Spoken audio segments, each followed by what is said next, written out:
Hi, my name is Itah Sadu, and we are back with the Blackhurst TV.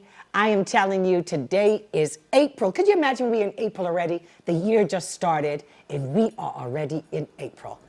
And today is April 9th, 2026. I hope that you had a good day because I certainly had a great one.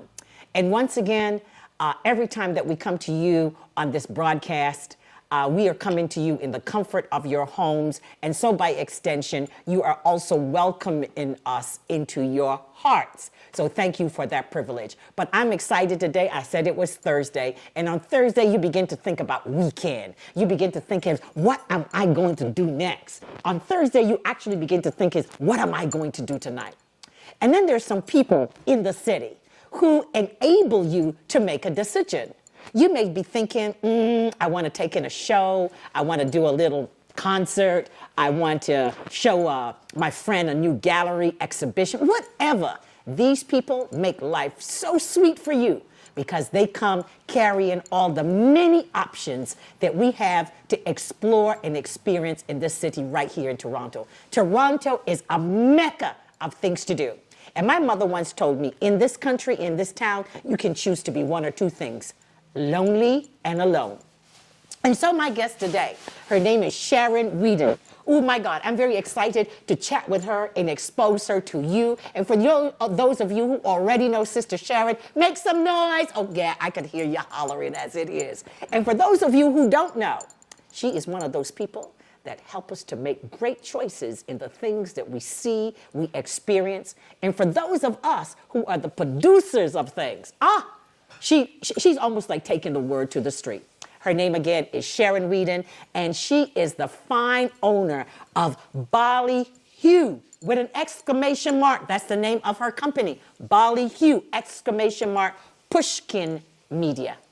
Sharon, hi. Welcome to the Blackhurst broadcast. How you doing today? I'm great. Thank you for asking. What a beautiful day it is today. And I'm so happy to be here. And you know what I like? First, I'm just going to straight off the top. You came with colors, girl. You know what? We love colors. We've been like in the wintertime with a lot of dark, dreary colors. But now spring is here and everybody flashing colors. Just look at those earrings. You style it. It is. It was hard for me to dress today because it's still kind of like wintry, but fall-y. So it's a little bit of both today.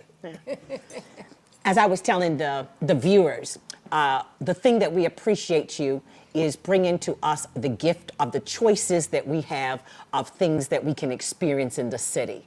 What made you get into this business of media relations? And tell us a little bit about what you do with BALLYHOO.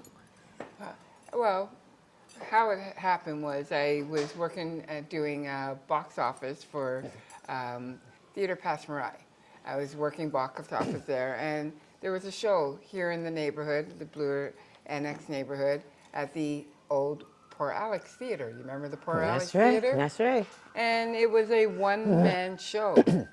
And the rule of thumb is when you have a stage show, the rule of thumb is as long as there's at least one more person in the audience, that then the show will go on. But less than that, they cancel the show. And it was a one-man show performing, and there was nobody in the audience. And that was a Harant Elinac production. And I was doing box office for him, like I said, for Theater Passe Muraille, and I was doing box office outsource at the Poor Alex Theater. And Elinac came up to me, and at the end of the show, which there was no show, but he came up to me and he's like, I told him, give me some of your posters. Like, where are you advertising? Like, I never seen the posters anywhere or nothing. I'm like, give me a handful of posters. I'll put them around the annex and certain other areas. So he came back to me the next day with 200 posters and a $50 check. And I'm just like, okay, well, I was going to do it for free anyways because, as good as I'm my heart, and, I was working the box office, I just needed something to do instead of sitting there. So I went out and I put out his posters, his 200 posters in the annex and a couple other neighborhoods, and he came back to me the next day. He's like, I see my posters everywhere. Everywhere I see my posters. Well, he hired another distribution company that did posters and flyers, and this company took the money, but they didn't do the job. And then he hired me for like one day, and he's seen his posters everywhere. And so then he came back to me the next day, and he's like, I want you to be my poster girl for the rest of my life or yours. And then he started telling two friends, and so on and so on and so on. And I realized that there's money to be made in this business, and the people, the independent promoters in the city need somebody that they can rely on, and somebody that is good. I have the gift of gab, so like I didn't mind, and I love to walk. And so I was going into all the different neighborhoods and learning more about the city and my neighborhood. So I'm like, you know what? This sounds like something I can do, and I can help out the independent promoters and get the word out, because I basically did that anyways for free. I used to work for Ticketmaster Canada, and I used to always pick up flyers and stuff like that and hand them out to my friends and my family and that. So I was always already relaying information. And so when I decided that, okay, I'm going to take this serious, and I'm actually going to make a business out of it. And at that time, there was nobody else except for one big, huge corporation, and that's who he hired. So my competition wasn't that big, except for this one big, huge corporation. So I decided, okay, let's just go for it. So I decided, like, okay, well, now I need a name. What am I going to call my company? And it's not something that I thought I would like do in my life. It just kind of fell on my lap, so to speak. So I thought, okay, well, they will say, well, you have to have a name that relates to what you were doing. So I thought of, the first name I thought of was Relay, because I'm relaying information. And I thought of Relay also because my late uncle, Rappin' Raymond Lewis, from Hamilton, which was Canada's first black athlete to go to the Olympics and win the bronze medal for Canada. So anyways, I thought of him, and in his honor, I thought I would call it Relay, but that name was taken. And so I had to go back to the drawing boards, and I thought, okay, like, what am I going to come up with? And I came up with, me and my partner at the time, my boyfriend, we came up with, we're going through the dictionary, coming up with all these different words, and so I came up with ballyhoo. Ballyhoo. And then I thought, well, ballyhoo, but it sounds a little bit like Bollywood. People are going to get a mistake with Bollywood, ballyhoo. So then I asked my clients and that, well, what do you think? And they loved it, because the word ballyhoo means loud publicity. It's like the town crier, heary, heary, heary, kind of thing. So they loved it. So I'm like, okay, what can I do to add to it? Well, I use a lot of push pins, and so that's when I called it Ballyhoo Pushpin Media, and that's how Ballyhoo was born. I feel I should be clapping. This is so cool, right? While you were speaking, I was thinking, out of necessity comes invention. Like old people say, every spoil is a style. You're making a dress or you make a cut, and you think, but it becomes something else. And so here is this opportunity that you saw, that was in your spirit, and where you took necessity and made something incredible came out of it. And to know that you were going to do this thing for free. And to know you just got blessed with a $50 check just to, buy you 10 more coffees to keep you going. You know? When you think of that moment, I want to now go to your childhood and growing up. Did your family or your parents encourage proverbs or sayings? What was that saying that your mom or somebody in your family, like just now I said, every spoil is a style, or out of necessity comes invention. What was that thing that your parents talked or spoke to you about a lot at home? Mainly my mom, God bless her soul, I lost her in 2008. And she was always like, if you think you can't, you can. Like, always make sure that you do whatever you think you can do. Because if you don't strive and reach for the stars, you may never get there. And just be you. Be you and keep smiling. And so I've lived by that. I'm always smiling. Like when I come in here, your mom loves me because of the fact she's like, you're always smiling. Every time I see you, you have a beautiful smile. And I tell her, well, you make me smile. And it was hard. Like I tried to, I started the business in 2004. And I was up against a huge corporation. Like I said, there was only one business doing it, and it was a huge corporation that did not like competition. And so from day one, they target me, and they would put up tear down my posters just as quick as I would put them up. And sometimes I would like cry. Like I'd be like, I just put this up last week. Like what the hell? And then they would contact my clients and ask them if they're happy with the distribution, and if not, they should come to them. So that was really tough. And my clients wouldn't tell them my name or anything like that because they were protecting me, because so many other people tried to make it in this business before me, and they end up folding and selling their client list back to this company. And this company was evil. I literally had to retain a lawyer and ask them to cease and desist. Some of the people on the street would threaten them and tell them, if you come back in here, you're going to be charged. And because they were bigger than me, they were a pretty big company out in Canada and in Vancouver and in the U.S. So they had lots of staff. And it started off with just me. I did pretty much everything. I was like one woman acting like an army of 20 people. And so people were just like, oh my God, like this girl is amazing. Like she must have a big company, and my company is big, but little did they know I was out there making sure that it was done, the job was done. And because I only got paid once, I would do the job sometimes 3 times before the show ended because of how much tear down I would get. Like it was really tough, and it was hard to keep my smile, but I kept smiling. I think those people clearly did not understand the story of the hare and the tortoise, or David and Goliath. Clearly, that big company didn't understand this. But you said there were others who attempted to get into the marketplace, and somehow they got, pushed aside. Why do you think that this time around the clients thought, you know what?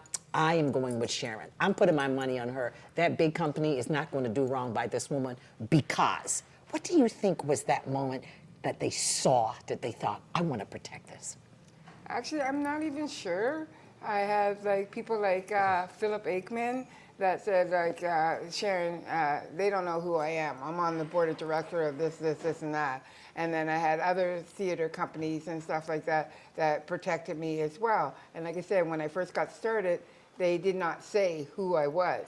But they would go in and they'd be like, oh, you let the black girl put up the poster. Why are you letting the black girl put up the poster? And some of the people on the street would be like, oh, well, she pays me or whatever, Literally, the owner, the owner of this company would go around with his employees and just literally walk around, not even put up a poster, but just find my work and tear my work down. Like, it was just, I don't know. Because I'm very friendly, and I introduce myself. When I walk in the door, I say, hello, I'm from BALLYHOO Pushpin Media. Can I put up a poster here? Now it's been over 20 years, and so therefore they're just like, yeah, Sharon, you can put up a poster. Oh, yeah, whatever. So I just say, hi, BALLYHOO Pushpin Media. And even today, they're like, you don't have to introduce yourself. You're here all the time. I'm like, yeah, but you never know. Maybe one day you don't want it up because you're having an event or whatever the case may be. But so the people on the street, I have that love from the people on the street. Like, they get excited when I come in. They're like, oh my God, BALLYHOO Pushpin Media, we got new posters. Oh, what's happening? What's happening in the city? There's new shows. And I actually have some restaurants or coffee shops or bookstores that will call me and say, you haven't been here in a while. What's going on? Like, we don't know what's going on in the city because you haven't been here, right? And like certain things that I know that I wasn't paid to do that particular neighborhood, but I know that my client's target market is in that neighborhood.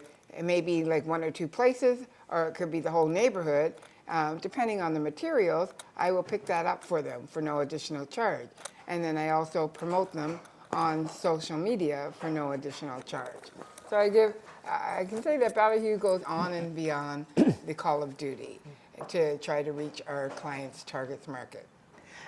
And for those of you who have tuned in, or you're kind of thinking like, who are those 2 cool women and what are they talking about? I'm in conversation with Sharon Weeden of the BALLYHOO ! Hey, we're saying it loud.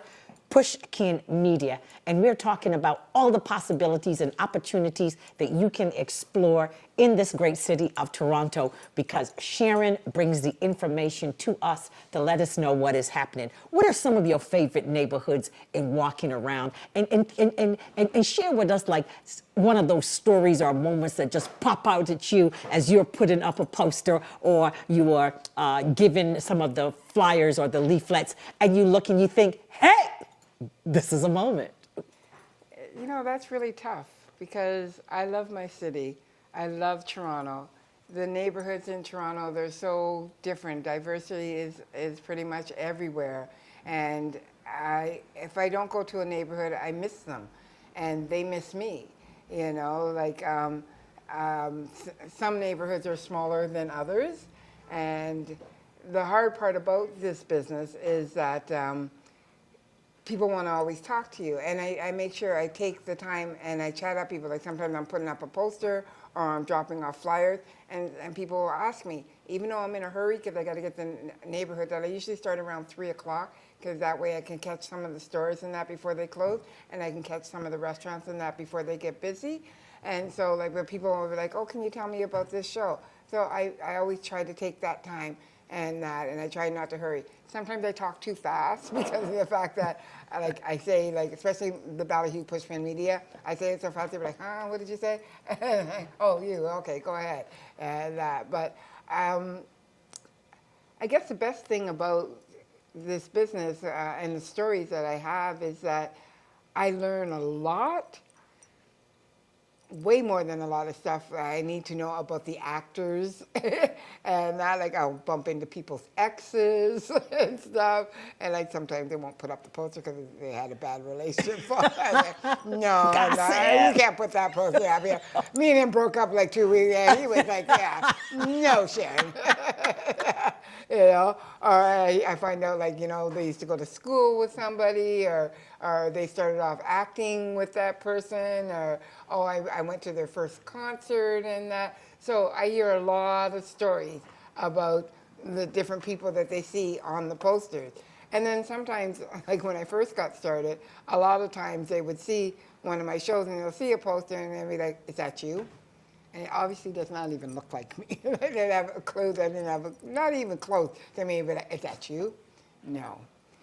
And they'd be like, oh, okay, well, it looks like you. And I'm like, okay, well, thanks. But really, it doesn't, but it's okay. You know? Yeah. Can I put up my poster? And then there are some establishments who will be like, well, why should I put up your poster? Is that going to feed my children? And I'd be like, no, but if you don't want it, that's okay, because the people next to you took it, and hopefully someone next door to you will take it, so you don't have to take it. And sometimes I'd be like, just give me my poster, and they'd be like, and then at the end they end up taking it. It's like, so why are you giving me flack? And then I'll have people like, will smell it, and they'll tell me about the paper quality and stuff. Interesting. Like, yeah, like the strange things that people tell you and stuff.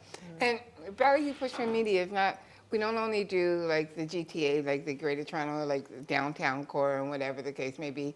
Sometimes I'm sent to Hamilton or Brampton or Mississauga or Oakville.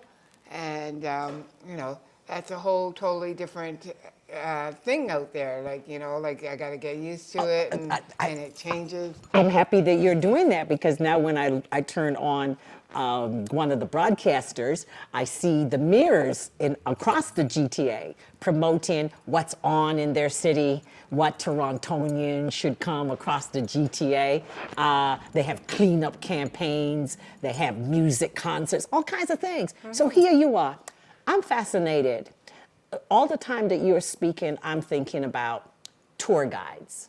I'm thinking about historians. I'm thinking about the people tap into to talk about neighborhoods and their memory, to talk about the history of the city. I'm even watching your face go through the transitions, and you look boldly into that camera and you say, I love this city, right? And I'm thinking that, and this is a moment, people, sometimes we can go to like the regular ers to get information, but sometimes we just got to get off that beaten track and to really look at the world, look at the diversity of the world in all of its sectors, and to think, I could go and ask the owner of BALLYHOO, exclamation mark, Pushpin Media, right? About the changes she has seen in the city. Tell me a little bit of, My when you God. look at Toronto, what are some of the things that strike you of, these are the changes in the city? You know, some changes are good, and in this city, I'm not completely happy about all the changes in this city because we have such a tight-knit community, and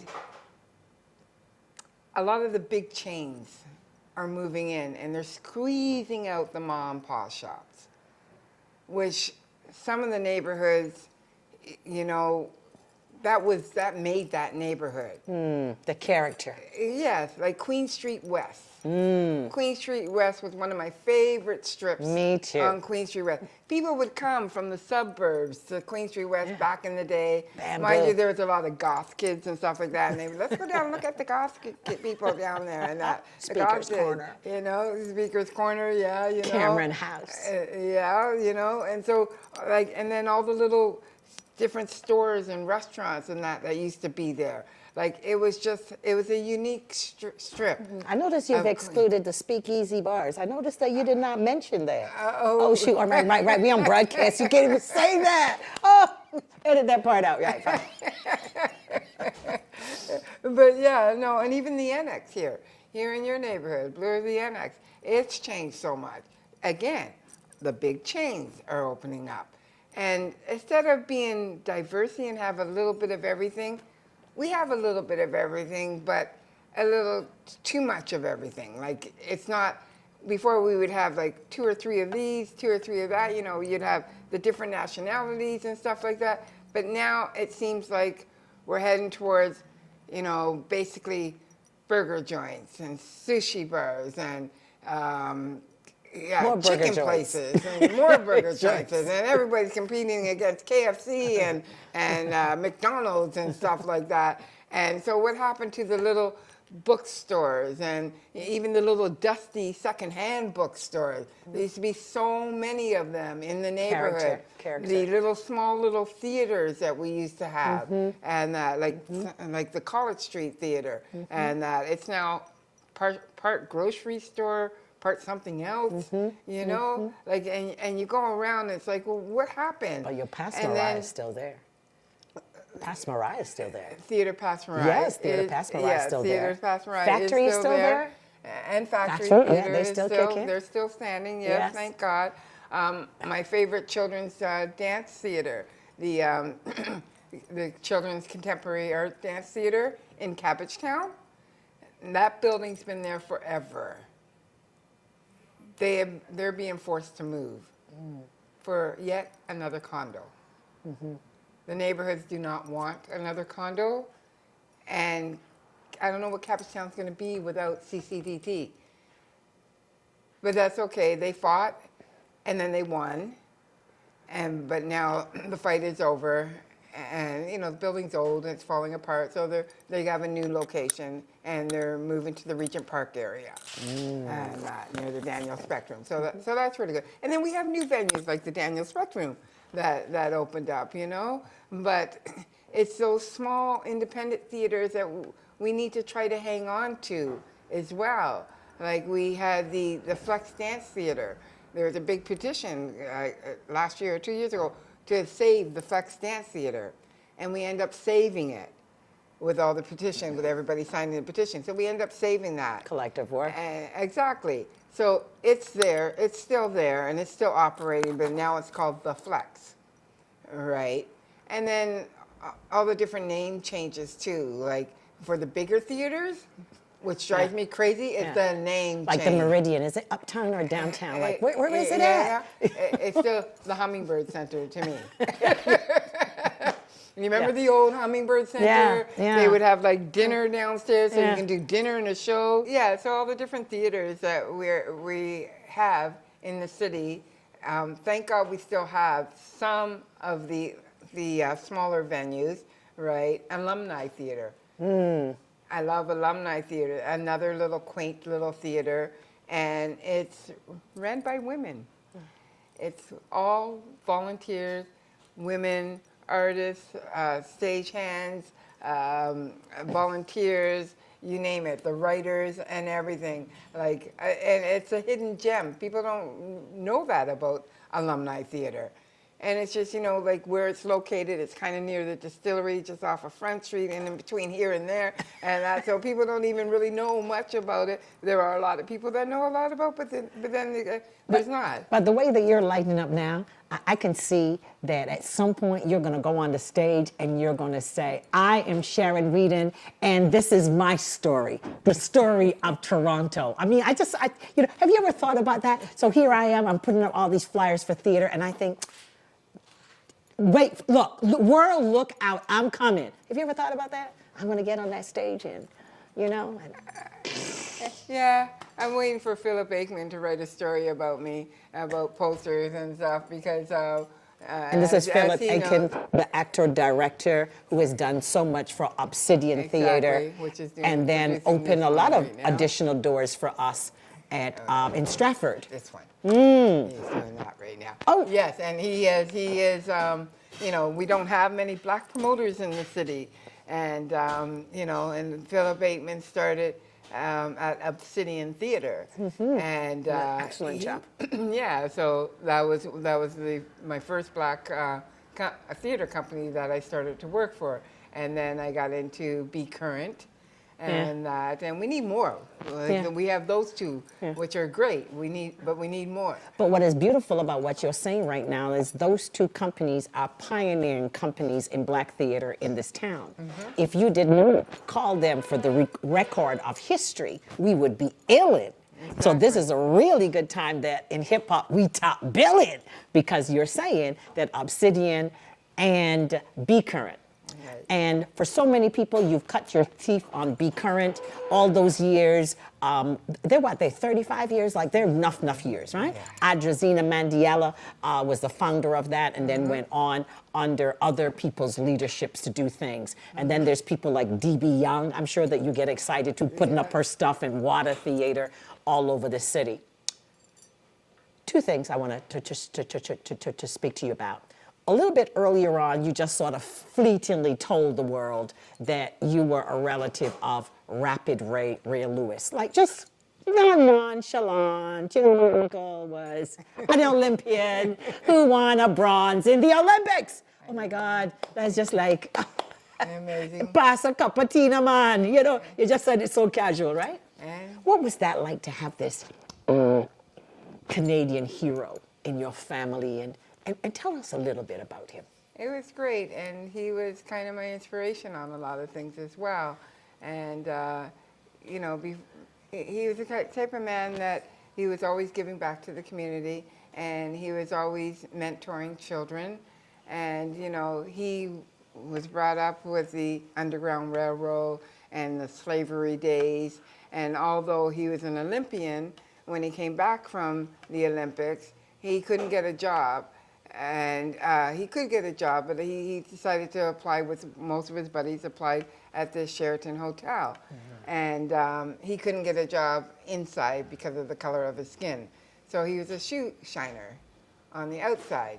He shined those shoes. Well, in Bathurst, that was a thing I told in the days, young black boys used to do, shine those shoes. Exactly, shine those shoes, and make them look spiffy and stuff. So he did that, and he wasn't even allowed to use the bathroom because of the color of his skin. Mm. And then before he died, little behold, they had a $100 a plate dinner in honor of him just before he passed away. And then since then, Toronto media don't talk about him that much. Once in a blue moon, they might mention his name, but Hamilton Spectator will mention him. And a lot more people are knowing him. Was he a friend of Sam Richardson? Yes, I believe so. Okay. Yes. Yeah. And he has a school in his name now in Hamilton, the Raymond Lewis Elementary School. Mm-hmm. And there is a statue, too, outside in Hamilton as well. And That's why we need to travel to Hamilton to take in this history. exactly. Yes. There's so much history, Black history, Yes. especially Yeah. in Hamilton. You know, Indeed. like, it's amazing. Stuart like, what's Memorial out there. Church is a whole nother level. Yeah, and he has like several books and stuff. And then they, in Hamilton, which I haven't been there yet, and I'm coming, they have the library that has the Black Reference Library out there. And my last name's Weeden, but I'm also have a lot of berries in my family. Okay, so like a lot of berries, Linda Berry, Gail Berry, and a lot of other berries that made history. And apparently there's a plaque outside that library with the history of my family in there and that. So one of these days I am coming to Hamilton to the Toronto Reference Library, you know, because there's just like this whole city like has so much history and there's so many stories to tell in every neighborhood. You know, there's a lot of stories to tell.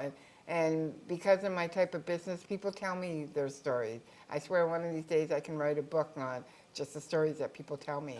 Did you hear her say that one of these days she will be writing a book on the stories and storytelling that takes place in this neighborhood? And for those of you who are viewing, I know you are thinking, I got to know this woman. I know you're thinking, if I'm, my next event, I'm going to have her promote it, distribute it. And the key word she said, I love independence. I love independence. So independence, I know you're out there, you're thinking like, I'm independent, I'm feeling a little bit alone, lonely at the top, and I need to get the word out. Now, some people might say to you, but technology is changing. Are we still going to have paper? What about the poster? How do you respond to that? Well, you know, this is true. It's very, very hard to keep up with that. Plus also, since COVID, you know, like as far as flyers and stuff, people used to pick up flyers all the time. But, you know, with technology and people just take a picture of it instead of picking up the flyer and take home. But there are still those people that like to have the flyers. It's just like why you have a bookstore. There are still people that have to have that book. And they want to flip the pages. It means something to flip those pages and save that page and put a bookmarker in there. You know, it's kind of like the same thing. People like to pick up a flyer and take it home and seeing the posters everywhere and that. It's really, really tough. I do social media and that I do promote my stuff on Instagram and Facebook and Twitter and Google Maps. And I do get a lot of followers from these social media things. But I still believe in the visual. People want to see their posters around the city. People want to pick up stuff like that. Because not everybody is on social media. You know what I mean? There's some people that just avoid social media altogether. And then there's like some of the elderly people that don't want anything to do with it, or they don't know about it. And some people just can't afford Wi-Fi. Exactly. It's economics. Economics can come at you in so many ways. And so we always default back to the paper, the feel of paper. Exactly. And you take it and stick it up on your fridge to remind you. Yeah. And you're not going to like, you know, in your phone, it could be like 1,000 pictures by the time you get back to that one. And then you miss the show. Oh, my God, I wanted to see that show. At least with a flyer or something, you can stick it on your fridge and be like, okay, I'm going to see that. I'm going to see that show. And they make a note of it, you know? These are some of the gifts, because I think that what you are doing in your work is bringing us gifts to choose that we can share with other people as a gift. And again, while you were speaking, and every time that you conjure up these images in my head, I'm just even seeing the flyer simply as you hand it as an invitation, as a gift to say, you know, here's something that we can do together, or here's something special that you can treat yourself to. Do you want to talk a little bit about any of these wonderful things that you're currently promoting, or just randomly just speak to any one of them? Well, I do a lot of classical music, and this is a spree orchestra, which is like winter fall, and I do them every year, and they've been with me for a few years. Toronto Summer Music Fest, which is also classical music. I've been with them for like, I would say 20 years. I've been with the Toronto Summer Music Fest. This is as long as you've been with us. Yeah, Yeah, well, I think I'm in 23rd year. Yeah. Now, like, yeah, my Yes. company has really grown. And new clients of mine would be Massey Hall and Roy Thompson Hall. And they do a lot of classical music and a lot of actors and stuff that come and then a little bit of everything. That's what I love about my company is I get a little bit of diversity of everything. And so some Spanish dancing you have here, and then Japanese drum, Mr. Kiyoshi, Mr. Nagata Kiyoshi. He's been with me for quite a bit, maybe almost 20 years. I think Mr. Kiyoshi has been with Valley. He's also a teacher at UFT, and he teaches taiko drums. And he's just an amazing man, like a great man. And he does he gives back to the community because he does a lot of free concerts, and that, especially in the summertime.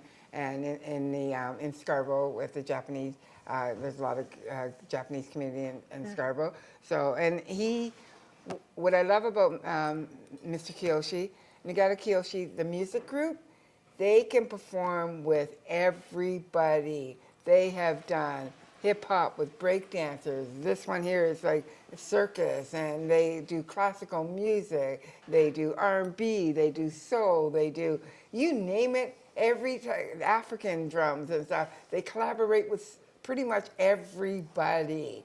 If you haven't seen them, and the price is right. And the price is definitely right. And then I also work for the Toronto International Festival of Authors, which is their murder mystery is coming up soon, and they do all kinds of stuff, word on the street, and that. So I do a lot of, and that's what I like about my business too, is because it's a little bit of theater, a little bit of dance, a little bit of special events. A lot of like stuff to do with books and magazines, and that. I do drinking events, I do charity events, like you name it, BALLYHOO does it. And then like with BALLYHOO, because there's a lot of people in the city that support the arts, and what I tell them, if they having a special event or whatever the case may be, I give them one neighborhood free, just because they support me and they support my clients. So if they hire me to get the word out for whatever they're promoting, I give them a neighborhood for free. Oh my gosh. Sharon, I've known you for maybe 22 years that you've been coming, as long as you've opened up your company. 25 years, just 25, before my company opened. Yeah, we've known each other this long. And I know some things, but a lot of things I did not know. And the time that I've spent, every time I say this, you have shown me the richness of neighborhoods, of a neighborhood's memory. I see how your face lights up every time you talk about the city. Even when you were describing what you do. I do a little special events, I do a little theater, music. You didn't say static. I do a little special events, blah, blah, blah. No, you were not static, right? And then the folks, too, who have been with you for 20 years, 22 years. Anyone who supports a business consistently, consecutively for those many years, that business must think that your business is excellent to stay with you for that long and to be consistent. I want to thank you, too, for showing us that little is big. Little is the new big. You've shown us that. Thank you also, too, for the story of overcoming, because sometimes we can get stuck in a victim syndrome. But we saw, even just watching you, the transformation of, oh my gosh, this man had the little one play and nobody showed up. And how do I help to help another artist or another fellow human being to excel and to succeed? You've done that. You also said one important thing, and it was that something that your mother said. Can't, what is the thing again? Can't. Don't think you can when you can. Always strive to do what you need to do. Oh. And keep smiling. And keep smiling. And that was just one thing she told me, to keep smiling. Because like this company that beat me up all these years, like it was like literally put a toll on my body, and a damper, and I could have lost clients because of them. And I have grown by word of mouth alone. I never advertised or anything before. Kenneth Montague would like you. His dentistry is called word of mouth, and the last time I checked, he's top of his A game too. And hey, it's word of mouth. Exactly, word of mouth alone. And like my clients, they all love me. When I go and I see them at an opening night, they give me hugs and stuff like that. Yeah. And if they have always been there for me, and I've always been there for them. And I just keep going. And I like to say, I pat myself on the back, because as hard as this evil corporation tried to put me out of business, I'm still standing. 23 years later, I'm still standing, and they're gone. Sharon Weeden, still standing in 2026 strong, bringing to you each and every week something new, something exciting, something to dance, something to see, something to love, something to eat. Oh, she even talked about the drink nights. Once in my lifetime, just once upon a time, I had the opportunity to be at a boat cruise that Sharon was on. And boy, did we dance. And I understand now why she danced the way she did. Because we were traveling along the Toronto water view, the waterfront. And boy, as we passed neighborhood after neighborhood and that R&B kick it, boy, did we throw down. 3 dance floors. 3 dance floors. Boy, did we throw down. And we threw down because of your love of the city and because you knew intimately those neighborhoods that we were moving along.